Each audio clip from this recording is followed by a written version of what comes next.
KCL രണ്ടാം മത്സരത്തിൽ ആതിഥേയരായ ട്രിവാൻഡ്രം റോയൽസിനെ മുട്ടുകുത്തിച്ച് തിരുവനന്തപുരക്കാരായ സാംസൺ സഹോദരന്മാർ നയിച്ച കൊച്ചി ബ്ലൂ ടൈഗേഴ്സ് ട്രിവാൻഡ്രത്തെ 97 റൺസിന് എറിഞ്ഞൊതുക്കിയ കൊച്ചി 12ാം ഓവറിൽ അനായാസ ജയം നേടി.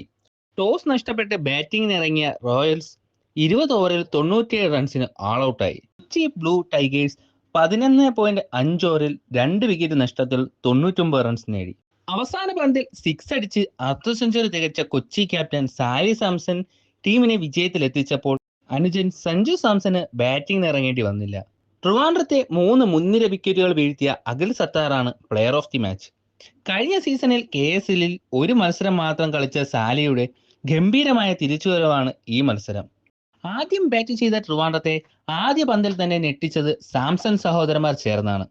സാലി എറിഞ്ഞ പന്ത് സുബിൻ കവറിലേക്ക് അടിച്ച് റണ്ണിനായി ഓടിയെങ്കിലും അതിവേഗം പന്ത് കൈക്കലാക്കി വൈസ് ക്യാപ്റ്റൻ സഞ്ജു അത് ചേട്ടന്റെ കൈകളിലെത്തിച്ചു.